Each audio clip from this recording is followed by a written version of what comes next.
Good morning, good afternoon. My name is Schmid. I am Deloitte's Chief IoT Technologist, also known as Mr. IoT, and this is my weekly show, Coffee with Mr. IoT. Today, my guest is Manisha Mohan, a MIT grad, and you are working on some very, very interesting things. I just learned you call them techno-social. I have a little thing I talk about the human impact of IoT, and I think you are a living example of this. Tell us a little bit about it. What are you working on, or what did you work on at MIT? And I was fascinated by it, and I wanted to hear more about that. Sure. Thank you so much first for inviting me on the show. I'm a recent graduate from MIT Media Lab, and I worked a lot around how we can embed technology to address social issues. And one of my important projects from my thesis is Intrepid. It's a wearable sensor which goes on top of any kind of fabric. It's like a sticker, so you can stick it anywhere.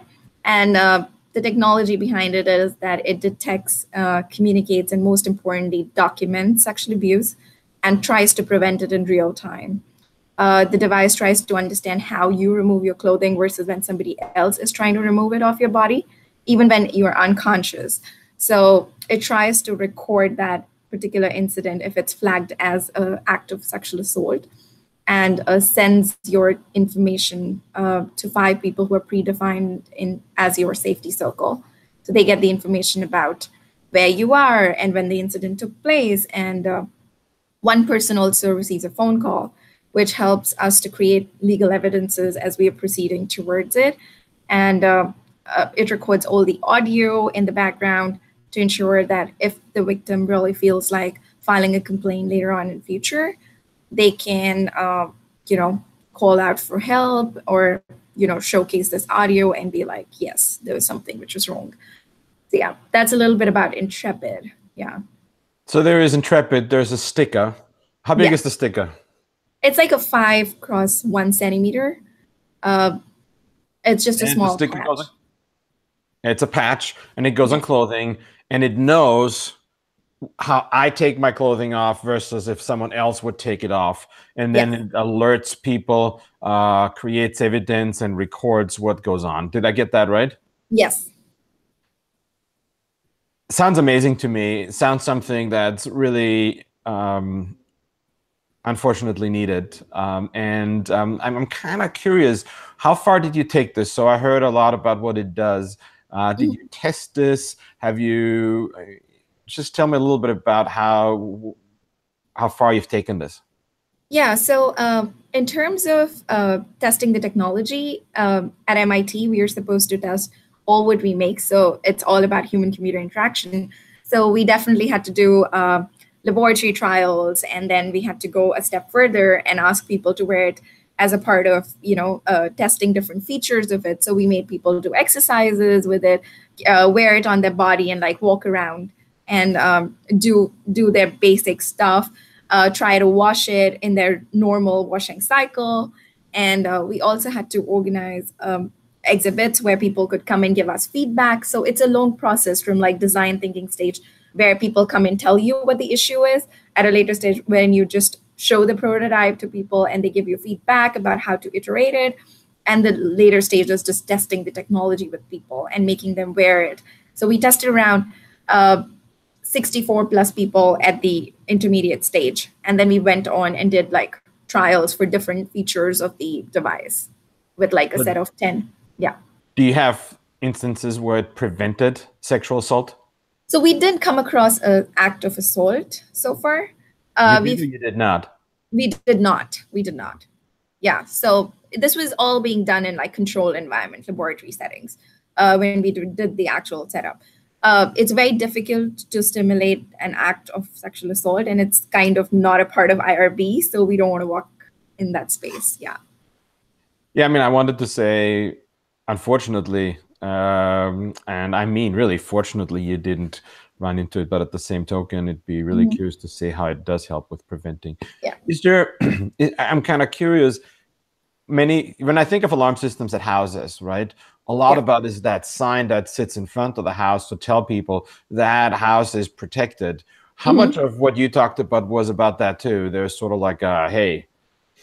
Yeah. So my thesis advisor, the committee itself, did propose that, we could also do something like this, that when it says that you are safe or you're protected, people might not come and do something to you.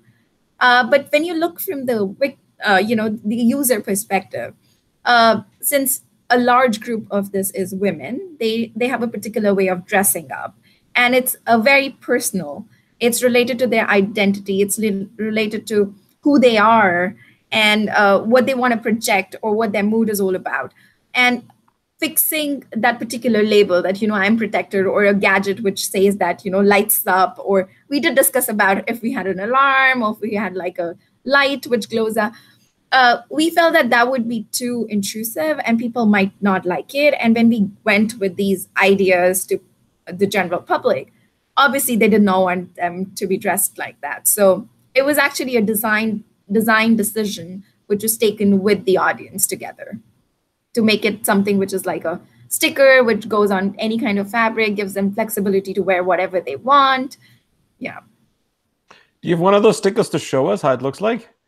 Unfortunately, I didn't have one right now, but then, yeah, if you would have told me, I would have got one today. Yeah. I have to say the Me Too movement for me, what impacted me probably the most was to see how many people were impacted by it and how many women in my life that I didn't even know how they were impacted by that. So it brought up the conversation, which I was really impacted by, touched by, and also made me realize how I can make an impact around this. I'm curious for you, why this? Do you have a personal connection to this topic, or? And I just want to say we talked about this before, so you said it was okay to ask you this because you talked about this. Yeah, sure. Tell us about that. Yeah. So I come from India, and sexual abuse in India is very common. And this happens both in public and academic spaces. And I personally have been affected by it in both public and academic spaces. And definitely, as you've seen in the Me Too movement as well, victims generally don't have a lot of power at that particular moment to speak up or speak against the assaulter. And the three important reasons why they aren't able to do it: because of the emotional, physical, or the hierarchical domination. And I have been affected by it. And that's one of the reasons why this project is very close to me. And certainly my experiences a lot more drive it than sometimes, the science behind it drives it. Yeah. Thank you. Thank you. I also heard that you worked on another project at MIT, which is similarly interesting from a techno-social point of view. You are a fountain of, let me take difficult social issues and give it a technology spin. Can you tell us a little bit about your gender bias project? Sure. It's called as the Cultural Lens. It was a speculative design project. And we were just trying to understand issues of gender biases. And a lot of countries have laws for women to dress up in a particular way, or custom traditions force women to dress up in a particular way, or like using the veil in countries like India. Women are expected to cover up their body while they're going to a particular place, or in general, dressing provocatively, which is a very, very regional definition for them. So we really wanted to understand how men would feel if they are forced to dress up in a particular way. So we made this VR application, which would ask men to put this on or force them to put it on if they are decent and innocent kind of men, and they feel that they don't want to look at provocatively dressed women, but instead women don't have to change their style of dressing. And the device actually, what it does is, the moment it sees a provocatively dressed woman, which is according to the guy, it just puts a veil on top of the woman's body. And so the guy only gets to see the eyes, and rest all is covered in black. And the idea behind this project was just to make people realize that, when you force somebody to dress up in a particular way, uh, it takes a lot of effort from their side, and you should experience the same pain as well, and just try and understand how it feels like. And we were hoping that this would change a lot of people's mindset. And while we talk about this technology, it certainly, triggers an alarm to a lot of women who have young boys, and they're like, no, my child should not wear it because he's very decent. And the next question we ask is, if he is, then he should definitely wear this because he's not going to go and do anything to these women, right? So yeah, that's something which we did. So I understand what you did. I understand the lens. What did you do after? Did you have surveys after that, or how did that go? So we generally start triggering conversations around it, and we start talking to people. Last June, when I was in India, we did it as a part of MIT India project, just talking about this project, showing them the project, and making them experience. And it definitely creates like two-way conversation. Sometimes it's very heated up because these all things are very culturally embedded in the Indian soil. So when you talk to very conservative people who are driven by culture and society, it always makes it very difficult to like even have a conversation like this, because they're like, whoa, where is this coming from? Why is it even coming to us? Why do I have to prove that I am not looking at women this way? Or why does my son have to do this? So it just depends whom you're talking to. But if you look at people who are in the urban settings, who have a very different outlook towards society, it's very easy to draw them into this. And they're like, yeah, why not? Sure. First of all, nobody should be doing this. Secondly, we don't have issues with women wearing whatever they feel comfortable with. So yeah.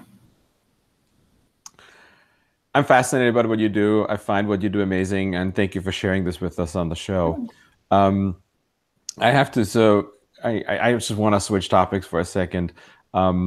So I look at what you have behind you. Is that behind you on your right? Is that a 3D printer?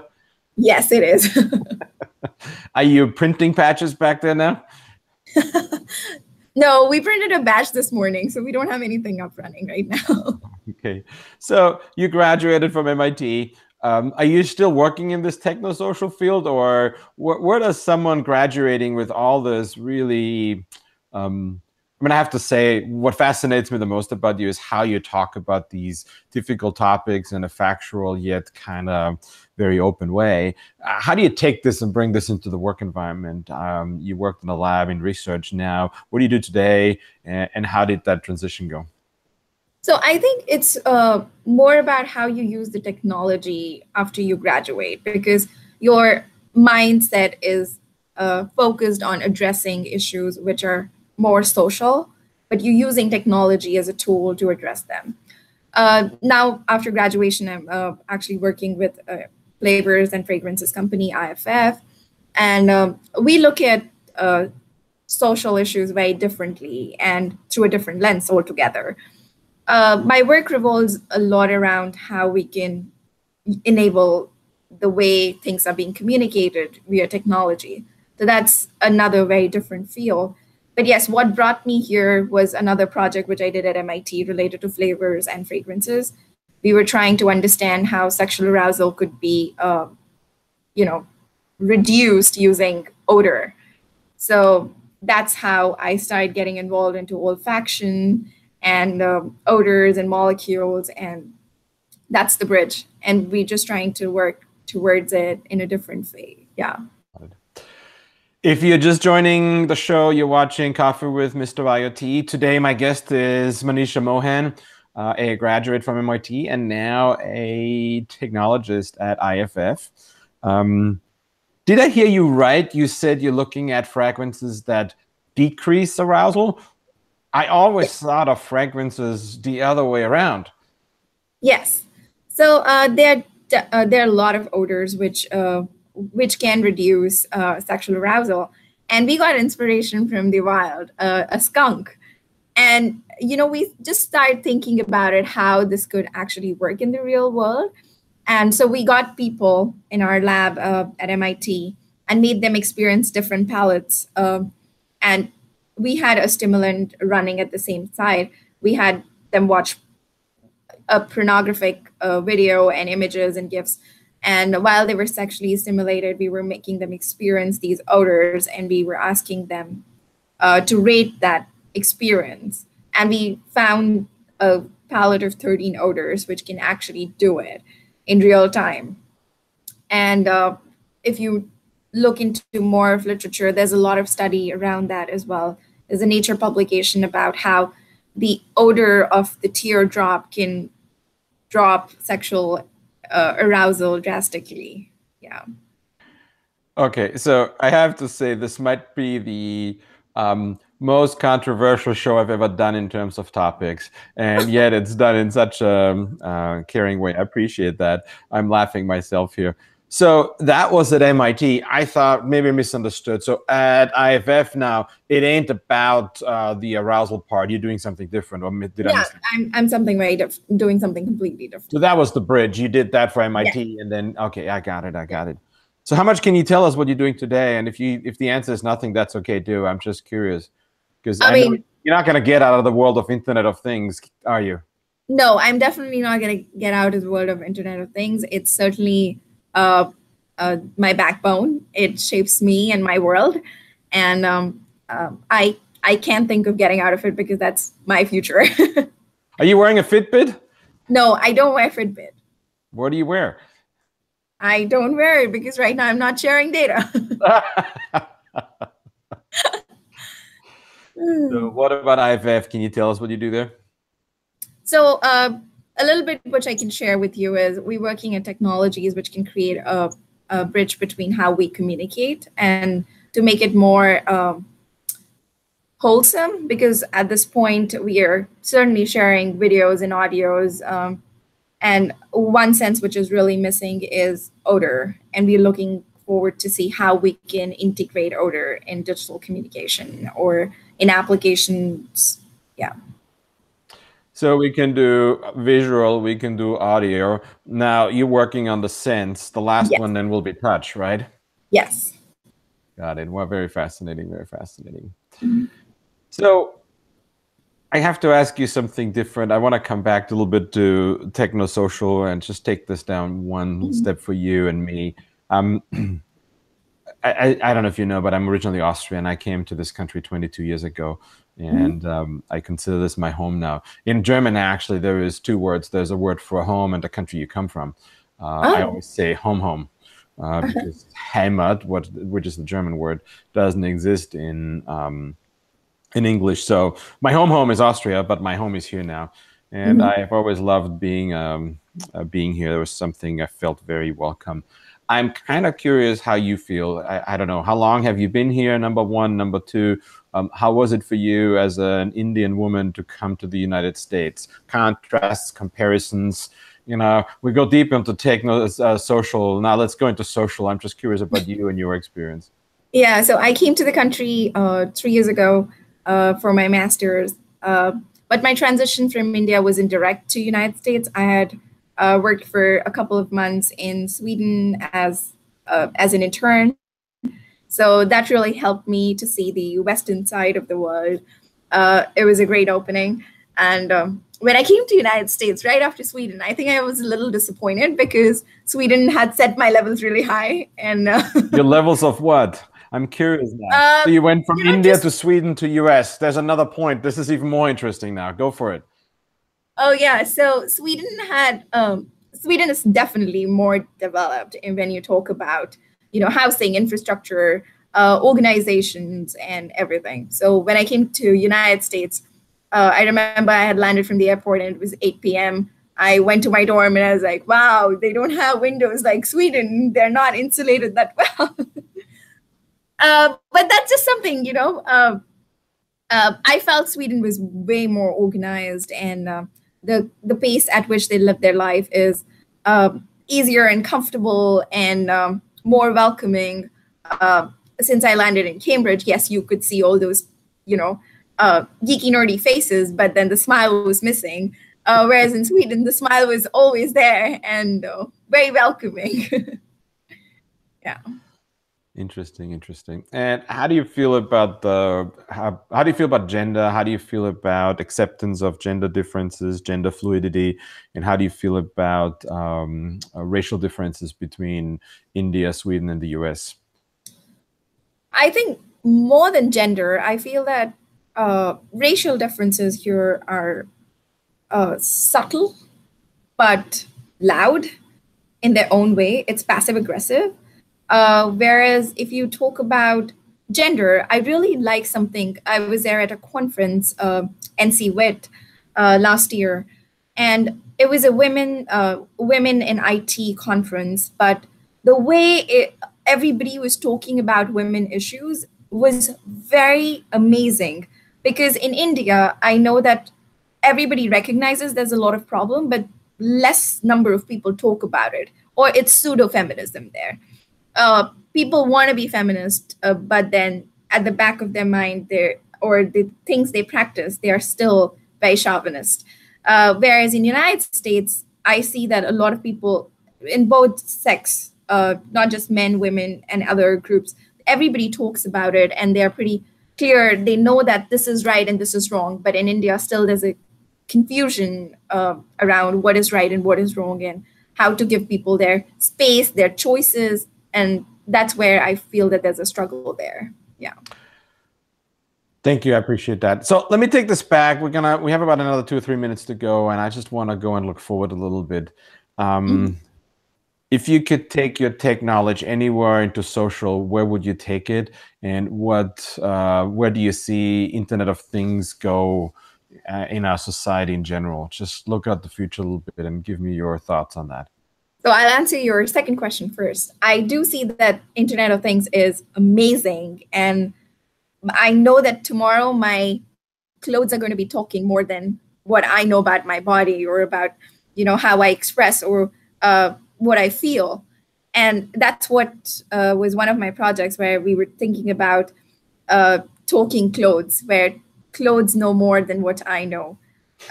It has a very bright future. It's so very amazing, and I'm looking forward to it. And to your first question, I would definitely say that my technology, as you know, that comes from a very dark side of human activities, which are caused by humans. So I definitely want to see that in future, in the next 5 years, projects like Intrepid or Cultural Lens should never be required by our society. And that's what something I wish for. I'm not very sure how much effort it would require, but I know that a lot of people who are working towards it, and we together can make it happen. So I'm very hopeful that in the next 5 years, my technology would not be required. We would be working on something completely different, like what are the emotions of cars in IoT, or like, autonomous cars, and how we can understand their gestures and help people communicate with them. So that's something which I look forward to. Yeah. I have to say, the thing that occurred to me, the first thing that popped in my mind was when you said the emotions of cars. I had to think of like, oh, now my car's emotions, and now I'm going to fall really in love with my car. Not just the color of my car, but actually there's the same color of the same car, and they have different personalities. I'm sorry, I'm going a little off. I love your ending. I did a project like this before. What's that? Yes. Yeah, you should check it out. It's called the City Car, and it was done way back when I was like doing my undergrad. And they could change the color of the car with depending on different people and who comes and uses it. Yeah. Very cool. Well, thank you for how you ended it. Thank you for using technology for a social good, not preventing social bad, but fostering social good. And I like that. And with that, I want to say thanks for the show. This was Coffee with Mr. IoT today, and we'll be back next week again on Friday at 9 a.m. Pacific, 9 a.m. Pacific, noon Eastern. And if you missed any part of the show, please check it out on my YouTube channel. And with that, have a great Friday. Bye. Bye.